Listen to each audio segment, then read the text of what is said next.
Kondisi ekonomi Randy Kiernet pas-pasan, Dr. Richard Lee bingung, kok berani selingkuh?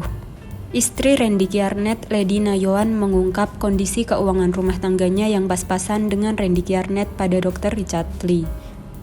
Kala itu ia bercerita sambil menandatangani kontrak kerja yang ditawarkan ahli kecantikan itu. Ibu 3 anak itu bercerita kalau selama ini hidup tanpa tabungan sebab uang sisanya selalu terpakai. Uang nafkah yang diberikan Randy Kiernet hanya cukup untuk memenuhi keperluan rumah tangga. Aku enggak bilang enggak punya, cukup saja, tutur Lady Nayoan dalam podcast bersama Richard Lee yang diunggah baru-baru ini. Pernyataan istri Randy Kiernet itu membuat Dr. Richard Lee bertanya-tanya, kenapa suaminya yang hidup pas-pasan bisa tega berselingkuh. Tapi kan kalau kamu enggak punya tabungan dalam rumah tangga kan artinya biasa saja penghasilannya, ujar Richard Lee. Terus cuma cukup aja kok bisa selingkuh ya? Biasanya orang yang selingkuh tuh orang yang berlebih gitu, sambungnya lagi. Mendengar itu, Lady Nayoan berdalih, mungkin yang merasa cukup hanya dirinya sementara Randy Kiernet merasa kurang.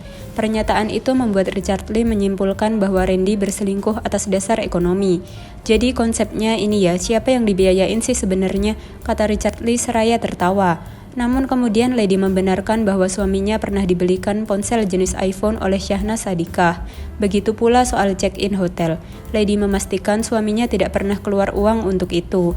Lebih lanjut, Lady Nayoan percaya diri nantinya ia akan hidup lebih sukses bila sudah berpisah dengan Randy Kiernet, sebab sudah bergabung dengan perusahaan Athena milik Richard Lee. Mungkin kalau setelah aku sama Athena mungkin banyakan aku kayaknya, tutur Lady Nayoan seraya tertawa.